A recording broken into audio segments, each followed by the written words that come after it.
గత ప్రభుత్వం వైసీపీ ప్రభుత్వం కోడెల శివప్రసాద్పై ఫర్నిచర్ గురించి మాట్లాడిన మాటలు మనందరికీ తెలిసిందే. అయితే అప్పట్లో అంబటి రాంబాబు మాట్లాడిన మాటలు ఏవైతే ఉన్నాయో అవి చాలా రకాలుగా వైరల్ అయినాయి. అయితే ఇప్పుడు సేమ్ అదే ఫర్నిచర్ గురించి మాజీ ముఖ్యమంత్రి అయినటువంటి ఒక జగన్మోహన్ రెడ్డి వాడుకోవడంపై అక్కడ వివాదాస్పదంగా మారింది. ఇలాంటి తరుణంలో వైసీపీ ఎలాంటి పరీక్ష ఎలాంటి శిక్షలు వేసిందో అలాంటి శిక్షలే ఇప్పుడు కూడా జరగాలని అయితే కూటమి కోరుకుంటుంది. అప్పట్లో ఏదైతే అంబటి రాంబాబు మాటలు కావచ్చు లేదా వైసీపీకి సంబంధించిన నేతల మాటల వల్ల కోడెల శివప్రసాద్ గారు ఆత్మహత్య చేసుకోవడం జరిగింది. ఇది అందరికీ తెలిసిందే. అయితే దీనిపైన ఎలాంటి చర్యలు తీసుకోవాలనే దాని మీద మనతో పాటు డాక్టర్ కనకదుర్గ వడ్లమణి గారు ఉన్నారు, సీనియర్ జర్నలిస్ట్. వారిని అడిగి తెలుసుకుందాం. మేడం నమస్తే. మేడం, వాళ్ళకైతే ఒక లెక్క, మిగతా వాళ్ళకైతే ఇంకో లెక్క అన్నట్టు అంబటి రాంబాబు అప్పట్లో కోడెల శివప్రసాద్ పైన మాట్లాడిన మాటలు ఏవైతే ఉన్నాయో ఆయన లేఖ కూడా రాశారు. లేఖ కూడా రాస్తూ 3 చోట్ల ఇవేదైతే ఫర్నిచర్ వెళ్ళడం జరిగింది, వీటికి సంబంధించి ఇంకొక దగ్గరకు వచ్చింది మాత్రం నా ఇంటి దగ్గర ఉన్నాయి, దానికి సంబంధించిన విలువ కానీ లేదంటే దాన్ని ఫర్నిచర్ తీసుకెళ్తా అంటే దాన్ని రిటర్న్ పంపిస్తాను, లేఖ రాసిన దాన్ని కూడా లేఖ పక్కన పెట్టి మరి లేఖ రాసినా లేదా ఫర్నిచర్ రిటర్న్ ఇచ్చినా లేదంటే డబ్బులు కట్టినా ఏదైనా సరే శిక్షకు అర్హులే, ఎందుకంటే నువ్వు దొంగే అన్నట్టుగా అతని పైన తస్కరించాడు అన్నట్టుగా ఒక దొంగతనం మీదేశారు.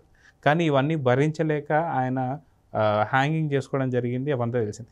ఇప్పుడు జగన్కి ఎలాంటి శిక్ష పడాలని చెప్పేసి ఏపీ ప్రజలు కోరుకుంటున్నారు? ఎలాంటి శిక్ష పడితే కరెక్ట్ అంటారు? ముళ్ళును ముళ్ళుతోటే తీయాలి, అంతే కదండి, అది ప్రకృతి ధర్మం అది. కాబట్టి ఆ రోజు మీరు ఏదైతే చేశారో సేమ్ అదే మీకు జరగాలి. అలాగనేమి మనం వేరే మాట్లాడటం లేదు. దొంగతనం అని అన్నారు, మీరు దొంగగా ముద్ర వేశారు. ఈరోజు మీరు కూడా దొంగ కిందే కదా, మీరు గజ దొంగ అనుకోవాలి అప్పుడు. అప్పుడు 2 లక్షల నుంచి 5 లక్షలు, మరి ఇప్పుడు కోట్లు కదండి. మనకు తెలియదు ఎగ్జాక్ట్లీ ఎంత అనేది. ఎందుకంటే జగన్మోహన్ రెడ్డి గారు సాదాసీదా మనిషి కాదు, ఆయన పేదవాడే కానీ చాలా గొప్ప పేదవాడు. కాబట్టి అలాంటి గొప్పవాళ్ళు ఫర్నిచర్లు మామూలుగా కొనుక్కోరు కదా. మరి ఎక్కడి నుంచి తెప్పించుకున్నారో మనకు తెలియదు, ఇటలీనా బెల్జియమా లేకపోతే ఇంకెక్కడి నుంచో మనకు ఐడియా లేదు. బికాస్ అందుకని ఆ ఫర్నిచర్ విలువ ఎక్కువే ఉంటుంది. కాబట్టి అప్పుడు గజ దొంగలు అవుతారు మీరు. సో అక్కడ ఆయనకు శిక్ష వేశారు కాబట్టి ఇప్పుడు శిక్షార్హులే అని ఆ రోజు చెప్పారు. మీకు గుర్తుంటే ఆ రోజు ఏం జరిగిందంటే ఎగ్జాక్ట్గా జరిగింది. కోడెల శివప్రసాద్ గారు ప్రభుత్వం రాగానే జూలై 3న ఎప్పుడు, నాకు డేట్ కరెక్ట్గా గుర్తులేదండి, ఆయన స్పీకర్కి లేఖ రాశారు. ముందుగా వాళ్ళకి చెప్పారు కూడా, ఇట్లా విభజన సమయంలో ఫర్నిచర్ వచ్చింది అసెంబ్లీ కోసం, వచ్చినప్పుడు ఎక్స్ట్రా ఉండిపోయింది ఫర్నిచర్, దాన్ని ఎక్కడ పెట్టాలో తెలియనప్పుడు కోడెల గారి క్యాంప్ ఆఫీస్లో పెట్టారు కొద్ది ఫర్నిచర్. అదేంటంటే బల్లలు, తర్వాత ఈ సోఫా లాంటివి చెక్కతో చేసినవి, ఇంత చేసి అదేం పెద్ద విషయం కూడా కాదు. అయినా కూడా ఆయన నిజాయితీగా ఇలా నా దగ్గర ఉందండి, ఇలా వచ్చింది, మీకు తెలియజేస్తున్నాను, మీరు వచ్చి తీసుకెళ్ళిపోతానన్నా పర్వాలేదు, లేదు దాన్ని లెక్కగట్టి నా దగ్గర ఫర్నిచర్ ఉంచితే నేను ప్రభుత్వానికి డబ్బు కడతాను, ఎంత అయితే అంత అమౌంట్ అని చెప్పాడు ఆయన. చెప్తే స్పీకర్ అప్పుడు తమ్మినేని ఆయన ఉన్నాడు, ఆయన ఆ లెటర్ పక్కకు పెట్టేశాడు. పెట్టాక దాని మీద చాలామంది చాలా వ్యాఖ్యలు చేశారు. ముఖ్యంగా అంబటి రాంబాబు ఏమన్నారంటే, మీరు లెక్క డబ్బు ఇచ్చినా ఒకవేళ ఫర్నిచర్ ఇచ్చినా మీరు ఏం చేసినా ఇవన్నీ లెక్క కాదు, అవి అవే, కానీ మీరు దొంగే కాబట్టి మీరు శిక్షార్హులు, మీ మీద కేసు మాత్రం ఉంటుంది, కేసు ఫైల్ చేస్తామని చెప్పాడు ఆయన. అంటే మరి నువ్వంతా ఖచ్చితంగా చెప్పావు కదా. మరి ఈరోజు గుడివాడ ముందు లేళ్ల అప్పిరెడ్డి వచ్చాడు, ముందు ఎవడు ముందుకు రాలే, ముందు లేళ్ల అప్పిరెడ్డి వచ్చి మేము 10 రోజుల క్రితమే లెక్క రాసాము, తర్వాత మీకు ఇచ్చేస్తాం, మేము డబ్బు ఎంత అయిందో చెప్పండి మేము కట్టేస్తాము అంటే ఏంటి అంటే మీకు విసిరేస్తాం అన్నట్టుగా మాట్లాడాడు, డబ్బు విసిరేస్తాం అన్నట్టుగా. మీరు ఆ ధోరణి చూస్తే మీకు అర్థమవుతుంది. తర్వాత గుడివాడ అమర్నాథ్ వచ్చి ఎందుకు మాట్లాడతాడండి, గుడివాడ అమర్నాథ్ ఎందుకు మాట్లాడాడు, ఇదేం పెద్ద విషయం కాదు, మేము ఇచ్చేస్తాం డబ్బులు మీరు చెప్తే. మరి ఆ రోజు ఏమైంది?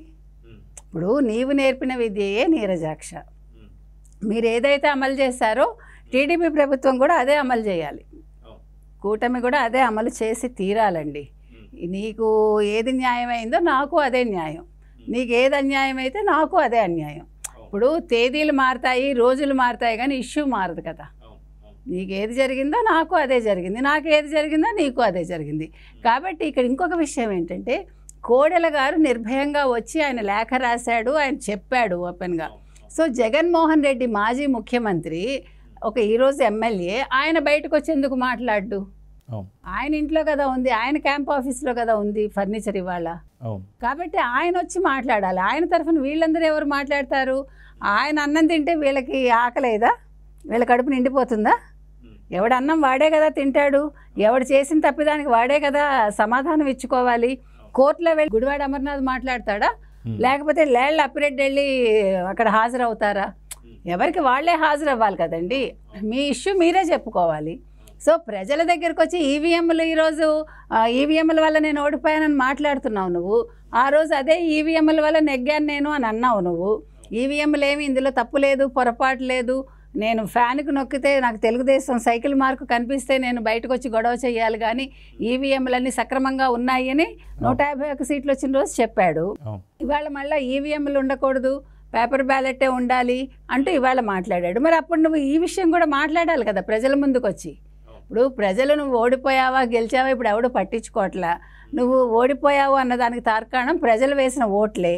ప్రజలు నిన్ను వద్దనుకున్నారు, అది ప్రజలకు తెలుసు. కాబట్టి ఇవాళ ఎవడు బయటకు వచ్చి మాకు అన్యాయం జరిగిందని కానీ, లేకపోతే మా ఓట్లు వేరే వాళ్ళకి వెళ్ళాయి, లేకపోతే మేము ఎవరు జగన్మోహన్ రెడ్డికి వేస్తే తెలుగుదేశానికి వెళ్ళింది, లేకపోతే మేము జగన్మోహన్ రెడ్డికి వేస్తే ఎవరు పవన్ కళ్యాణ్కి వెళ్ళింది అని వాళ్ళు అంటలేదు కదా. ఎవడు రివోల్ట్ లేదు ఎక్కడా కూడా. ఎందుకంటే వాళ్ళు ఎవరికి వెయ్యాలనుకున్నారో వాళ్ళకే వేశారు.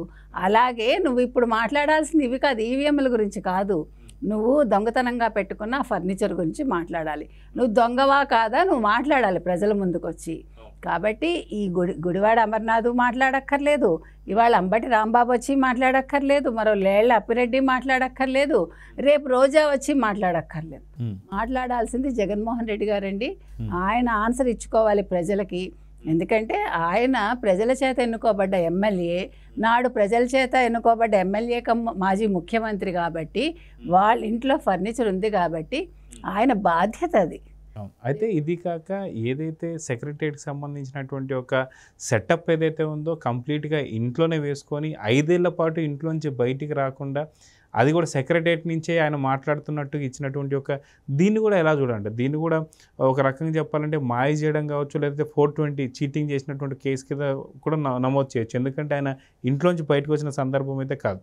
ఇంకొకటి ఏంటంటే ఈ సెటప్ మొత్తాన్ని కూడా ఆఫీస్కి సంబంధించి యూజ్ చేస్తున్నందుకు దానికి రెంట్ కూడా వసూలు చేసుకున్నారంట. దీన్ని ఎలా చూడాలంటే? అదేనండి, ప్రపంచంలో ఎక్కడ జరిగి ఉండదు నాకు తెలిసి. ఇట్లా ఇంట్లోంచి పని చేయటం తప్పు కాదు, మనకి దాని గురించి వివరాలు ఇంకా తెలియదు. ఎందుకంటే మనం అది ఒక లాయర్ని కూడా సంప్రదించాల్సిన విషయాలు ఇవన్నీ కూడా. తెలియకుండా మనం మాట్లాడకూడదు, నెంబర్ 1. నెంబర్ 2, రెంట్ తీసుకోవటం మాత్రం మనకి తెలిసి తప్పే అది. ఎందుకంటే నువ్వు నీ ఇంట్లో ఉంటూ నీ ఇంట్లో నువ్వు ఆఫీస్ పెట్టుకున్నావు, నిన్ను ఏ కోర్టు ఆదేశించలేదు, లేకపోతే ప్రభుత్వం తరఫున నిన్ను పెట్టుకోమని ఒక ఎమ్మెల్యేలు ఒక ఏమీ జీవో జారీ చేయలేదు. అంటే మనకు తెలిసినంత మటుకు మనకున్న కొద్ది జ్ఞానంతో మనం చెప్తున్నాం. కాబట్టి నువ్వు అసలు ఎట్లా రెంట్ తీసుకుంటావు?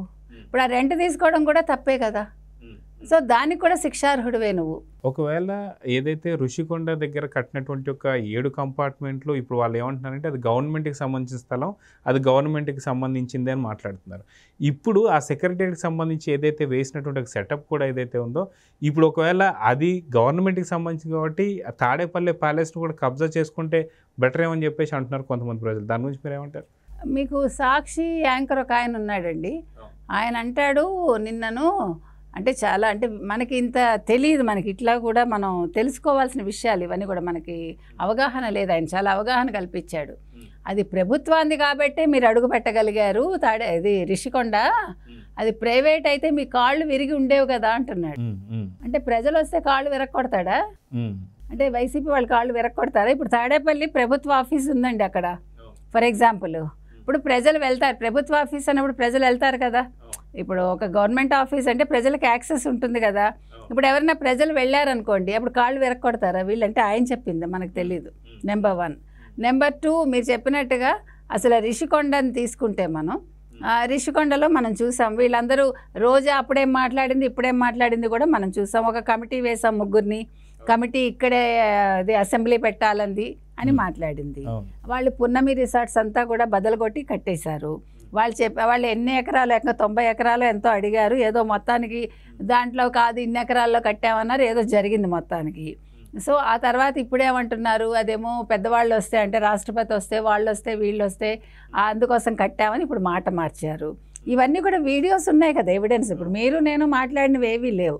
సో ఇప్పుడు తాడేపల్లి ప్యాలెస్ ఒకవేళ గవర్నమెంట్ది అనుకుంటే, అంటే వీళ్ళు మరి అది గవర్నమెంట్ సెటప్ చేశారు కాబట్టి, ఇప్పుడు మరి రిషికొండ కూడా అంతే కదా మీరు చెప్పినట్టుగా. సో అప్పుడు మరి దీని మీద అసలు ఒక కమిటీ వేసి న్యాయ నిపుణులతో కూడా చర్చించి దీన్ని మరి ప్రభుత్వం స్వాధీనపరచుకోవచ్చా అనేది ఆలోచించాలండి. ఎందుకంటే 5 ఏళ్ల పాటు ఆయన రెంట్ తీసుకున్నారు కాబట్టి, అంటే ఎన్ని రోజులు తీసుకున్నారో మనకి ఎగ్జాక్ట్గా తెలియదు. దాని మీద కూడా ఒక విచారణ కమిటీ వేసి విచారణ జరిపించి ఆయన 45 కోట్లు మొత్తం ఇప్పుడు ఆఫీస్ సెటప్ ఖర్చు పెట్టారు. సో దాని మీద కూడా కేసు పెట్టాలి. ఎందుకంటే ఇప్పుడు వాళ్ళు చెప్పింది, మీరు డబ్బులు ఇచ్చేసినా, మీరు ఫర్నిచర్ ఇచ్చేసినా, మీరు ఏం చేసినా మీరు దొంగే కేసే అన్నారు కదా. సో ఇక్కడ కూడా అదే వర్తిస్తుంది. ఇప్పుడు మీరు ఏదైతే చెప్పారో అదే ఫాలో అవుతుందండి ప్రభుత్వం. వాళ్ళకొక న్యాయం వీళ్ళకొక న్యాయం ఉండదు, వాళ్ళకో నీతి వీళ్ళకో నీతి ఉండదు. సో కోడెల శివప్రసాద్ గారికి ఏదైతే అప్లై అయిందో అదే జగన్మోహన్ రెడ్డి గారికి కూడా అప్లై అవుతుందండి. ఇందులో ఎటువంటి తేడా ఉండకూడదు. ప్రజలు ఊరుకోరు ముందు, ఎందుకంటే ఇదంతా ప్రజాధనం. ఇది పాపం ₹1 ముఖ్యమంత్రిగా ఉన్న జగన్మోహన్ రెడ్డి గారు అప్పుడు ఆయన చేసిన ఖర్చు ఇది, ఆయన మాట్లాడిన మాటలు. ఒక పేద ముఖ్యమంత్రి ఇంత గొప్పగా బతికాడు కాబట్టి ఖచ్చితంగా దీని మీద కమిటీలు వేయాలి, న్యాయ నిపుణులతో చర్చించాలి. ఇప్పుడు దీని మీద ఎలాంటి చర్యలు తీసుకోవాలో ఆలోచించాలండి. ఇది తక్షణ కర్తవ్యం ప్రభుత్వానికి. అదే మొత్తానికి లెక్కే జగన్ జైలుకే అని చెప్పేసి అనుకోవచ్చా? ఖచ్చితంగా లెక్కే జగన్ జైలుకే, నో డౌట్. సో చూద్దాం మేడం, మొత్తానికి టీడీపీ కూటమి ఎలాంటి చర్యలు తీసుకుంటుందో చూద్దాం మరి. నమస్తే.